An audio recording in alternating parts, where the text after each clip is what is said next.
बिस्मिल्लाहिर्रहमानिर्रहीम। अच्छा बात सुनो रशीद। अरशद ने रशीद को जाते हुए रोका। जी साहब, मैंने तुम्हें कहा था कि एक मुलाजिम का बंदोबस्त करो। पहले वाला तो भाग गया अपने यार के साथ। जी साहब, मैं बात की है, मेरा बेटा है साहब, वो आगे पढ़ना चाहता है, आप इसे ही नौकरी दे दें। रशीद इस कदर मजबूर था कि अपने बेटे की भी मुलाजमत के लिए मान गया था, और अब वो जवान भी हो चुका था। इसकी शादी की बात फ़क्र रशीद को फ़क्रमंद रखती थी।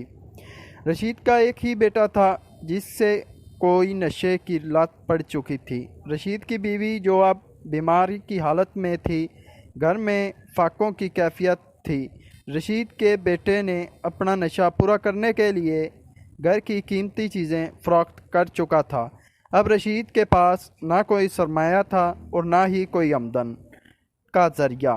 बस एक यही नौकरी थी जो कि पिछले 30 बरस से कर रहा था, जारी है।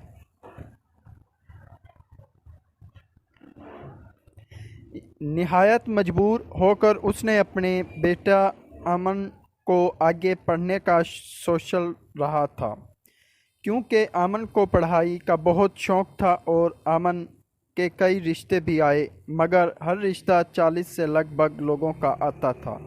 अगर कोई जवान रिश्ता आ भी जाता तो वो इनकार कर देता। इस बेटे की वजह से कोई भी इस घर में शादी के लिए राज़ी ना होता।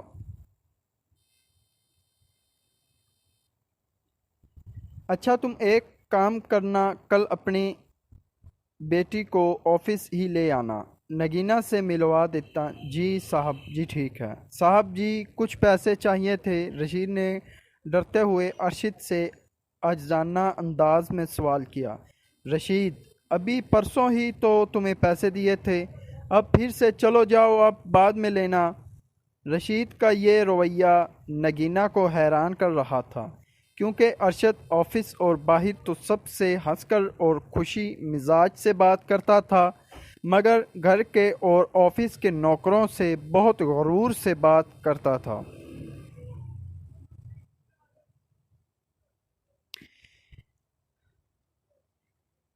नगीना ने घर के अंदर कदम रखा, इसकी आंखें फूटी की फटी रह गईं। आज से पहले इतना शानदार महल नुमा घर आज तक नहीं देखा। नगीना की दाएं साइड पर सीढ़ियां थीं जो ऊपर वाले पोर्शन तक जाती थीं। सामने कीमती सोफ़ा और टीवी लाउंज में एक बड़ी एलईडी लगी थी। इस घर में 8 से 10 और ऊपर वाले पोर्शन में 8 कमरे थे। यह घर तकरीबन 50 मरलों का होगा, जिसकी डेकोरेशन शानदार उस कौम में भी नहीं देखी हुई। हर कमरे में एसी और टाइलें लगी हुई थीं। तुम इधर बैठो, मैं अपनी वालदा को बता कर आता हूँ, अरशद ने नगीना को सोफे पर बिठा कर बोला और खुद कमरे में चला गया। कुछ देर बाद आया और नगीना को अम्मी से मिलवाया। मामा, ये नगीना है जिनका मैंने जिक्र किया था। रशीद की वालदा ने एक नज़र से देखा और कुछ बोले बगैर आंख बंद कर ली। नगीना को महसूस हुआ जैसे इसकी माँ राज़ी नहीं। अरशद की माँ अरशद से ज़्यादा मगरूर औरत थी, मगर अरशद भी इसी का बेटा था जो अपना बिजनेस देख रहा था और वालदा से बात तक नहीं करता था। इसकी वालदा अकेली घर में रहकर बीमार हो चुकी थी, मगर अरशद को अपने काम से मतलब था। इसी वजह से इसकी वालदा इसे समझौता थी, मगर अब वो भी मजबूर हो गई थी। अरशद की हर बात माननी इसकी माँ की मजबूरी थी। अरशद अपनी मर्जी का मालिक था। जुबैदा बेगम, अरशद की माँ, नईम बेहोश की हालत में थी। हेलो डॉक्टर फराज, मैं अरशद बात कर रहा हूँ, घर तशरीफ़ लाएं, वालदा की तबीयत ख़राब है। अरशद अब किसी डॉक्टर को कॉल कर रहा था। नगीना, तुम अम्मी के पास बैठो, डॉक्टर साहब को ले कर आता हूँ। नगीना को परेशानी लाहक हो गई कि वक्त बहुत हो गया है, अम्मी अब्बू इंतज़ार में होंगे और रात के 10 बज गए थे।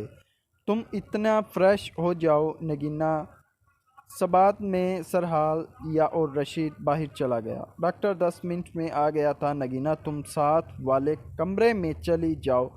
अरशद ने इशारे में नगीना से बात की और नगीना साथ वाले कमरे में चली गई। दूसरी कमरे में भी इसी लग ऑन था।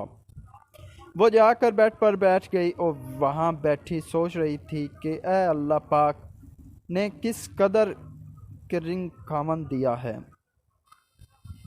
डॉक्टर जा चुका था। नगीना शीशे के सामने दुपट्टा उतारे अपने बाल सेट कर रही थी।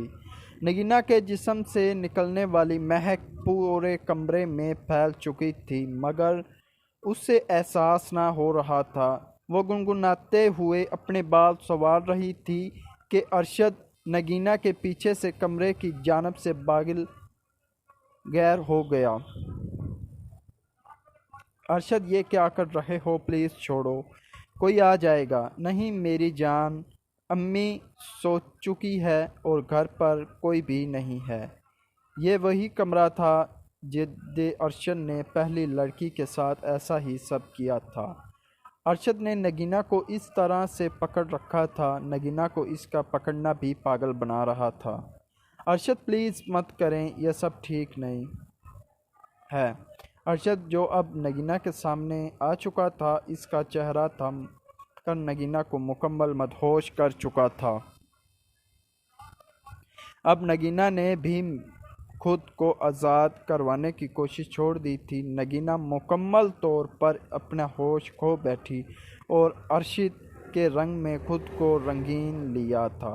नगीना गुस्से में लाल पीली हो रही थी। अरशद, आपने ठीक अच्छा नहीं किया। नगीना की आंखों से मुसलसल आंसू जारी थे कि अरशद ने नगीना को बहुत प्यारे अंदाज में माजरत की और कहा कि तुम मेरी इज्जत थी और अब भी हो। अरशद, हमने बहुत बड़ी गलती कर दी है। नगीना जो अब करीब की हालत से गुजर रही थी कि इसका लहजा थोड़ा सख्त था, मगर अब क्या हो सकता था। जो होना था वो हो चुका था। चलो मैं तुम्हें छोड़ आता हूँ, तुम्हारी तबीयत ठीक नहीं है, कपड़े पहन लो।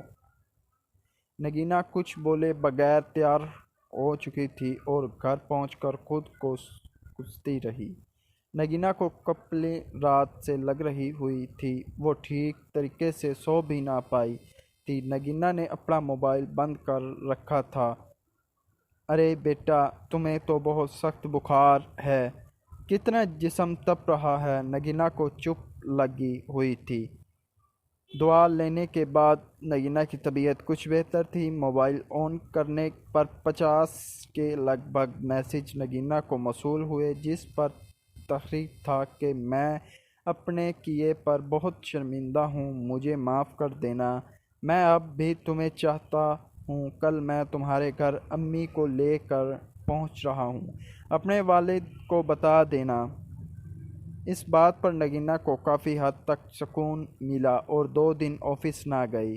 दरवाज़े की बेल बजाने पर नगीना ने दरवाज़ा खोला। अरशद और इसकी माँ को अपनी आंखों के सामने पाया कर दुपट्टे को सेट किया। अस्सलामु अलैकुम कहकर रास्ते से हट गई। नगीना पहले ही अपने वालिद को बता चुकी थी। और बेटा, नगीना के वालिद ने बहुत एहतराम से अरशद का इस्तकबाल किया और रूम में बिठाया लिया।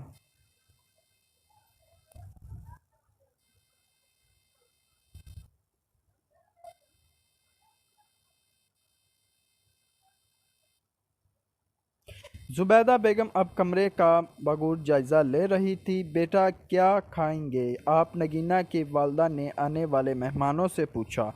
कुछ नहीं अम्मी, खाना पीना नहीं आए। जुबैदा ने अरशद के मुंह से अम्मी का नाम सुना तो अरशद की तरफ घूरने लगी। अरशद ने साथ ही बात को बदल दिया। आओ बेटा बैठते हैं। नगीना के वालिद ने दरवाज़ा खोलने पर नगीना को अंदर आने को कहा। नगीना के हाथ में चाय की ट्राली थी। नगीना ने ट्राली टेबल पर रखते हुए नज़र चुराते हुए नाराज़गी के अंदाज में अरशद को देखा।